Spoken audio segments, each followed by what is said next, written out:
What's good, fam? This your main man, Casey for L, King Self for Life Wrestling Takes. We here to talk about Smackdown. The Italian squad, they might have been the first somewhat weak crowd. They did make a little noise. They tried to take over, but it wasn't enough. Smackdown, man, was kind of, I don't know, man. I watched Smackdown. I kind of was bored out of my mind, to be honest with you. We used the fake bloodline to cause a disqualification to screw over Jacob Fatu, and I'm like, so this is the route that we're gonna go with Jacob versus Solo. Like, is this is the route? Is this the train that we're going? Like, if this is the way that you want me to be invested in Fatu officially being done with the fake bloodline, I'm gonna be honest with you, I ain't really feeling it.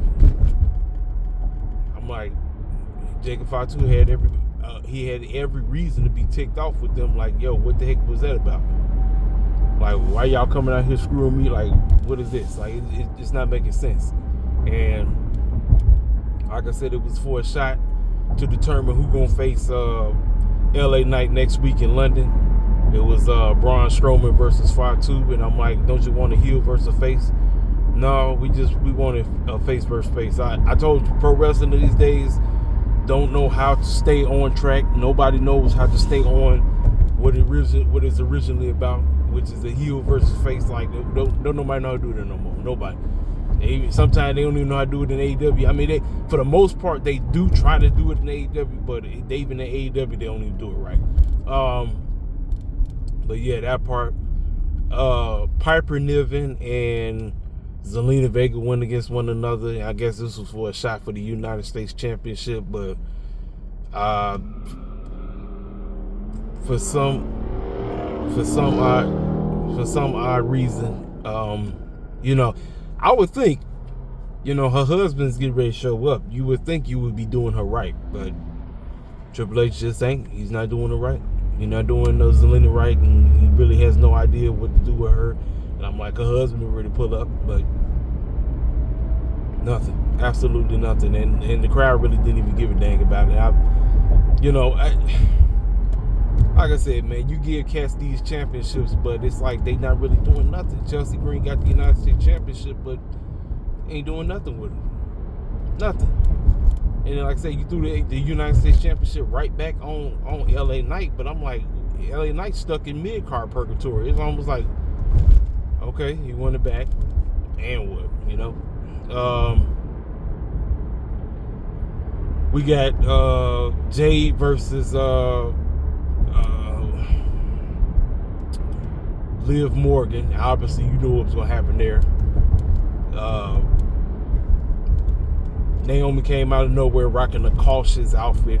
Came out of nowhere and laid out with the championship, and that's how she rode up and won.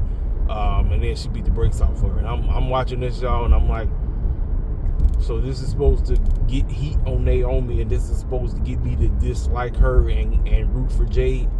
I told y'all, man. I said I'm having a hard time with this one, y'all. I really am. I'm serious. I really am. I'm really having a very difficult time trying to, I'm like I say, Naomi's supposed to get me to dislike her. I can't. I don't care what Naomi do. I can't dislike Naomi for nothing. Like that's the job. The job is you're supposed to get me to dislike you. No. Naomi is doing what she's supposed. First of all, y'all got to understand, Naomi has been so overlooked in this company, it don't even make no dang sense. I'm telling you, my FBA sister has been overlooked, and we all know why. Don't even get me started. We all know why. So this non-FBA chick come through. You already know where she came from, and now I'm supposed to root for the non-FBA chick because the FBA chick is quote unquote jealous of her taking her spot. I told y'all, man, this whole thing, man, I can't. I really can't, man. But that's how that situation went down. Orton came out there, fans went nuts, it went crazy, and he was about to start talking. Kevin Owens interrupted him. He came out there and started rambling about how Sammy deserved everything he deserved, but he didn't deserve him taking him out now and almost basically injuring him or whatever. Yeah, here we go again. I got somebody that's clowning that don't want to get over. Come on over. And Randy Orton said, before you run your mouth, there's absolutely no reason you to keep talking. I should come out there and beat you behind. And he apologized. He said, keep that fake butt apology and shove it right up where the sun don't shine. And he was talking about, let's be tag team partners and let's go win the tag team titles. And Orton was like, that sounds pretty good, but dang well that's not what I'm here for. I won't kick your can at WrestleMania. So there it is, ladies and gentlemen.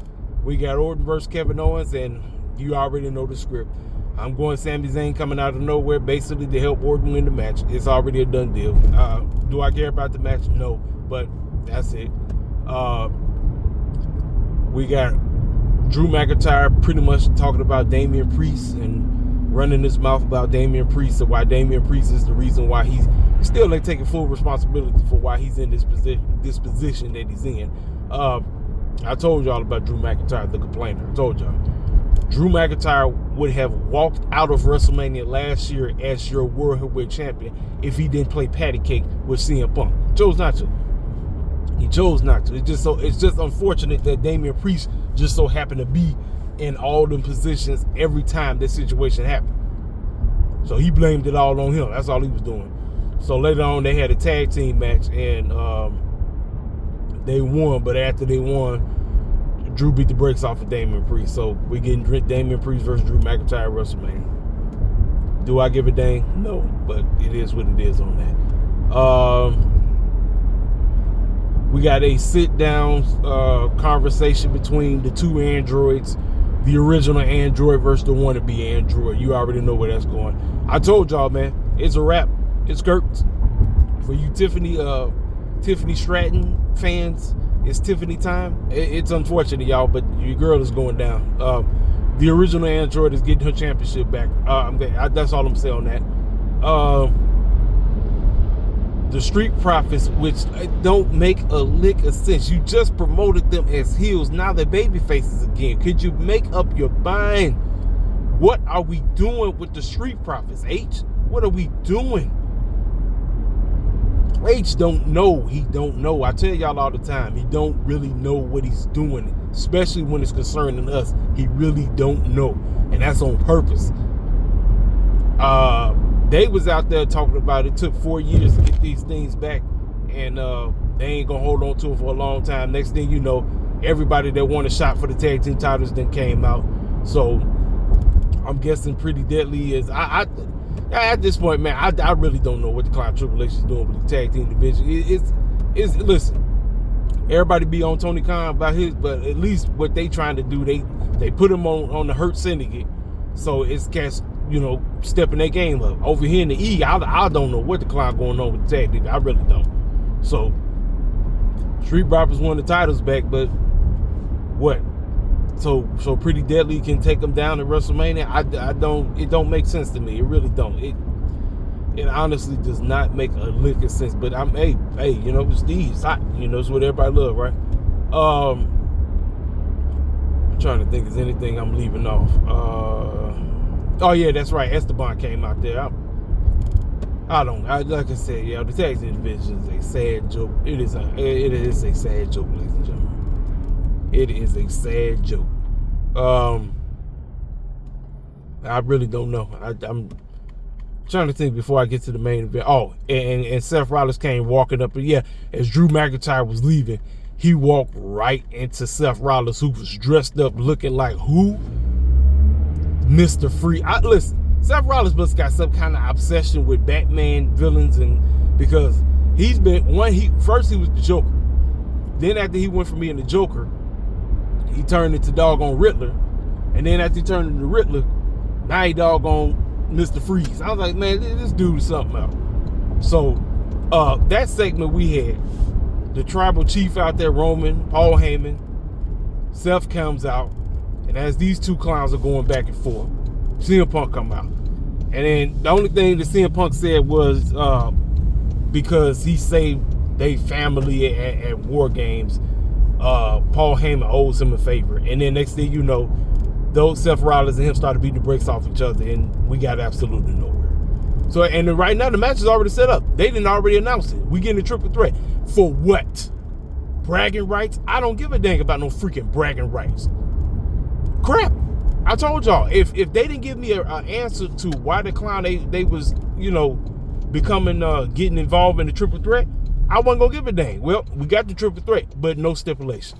Nothing. I'll talk to y'all cats later. I ain't got nothing else to say. Smackdown was a joke.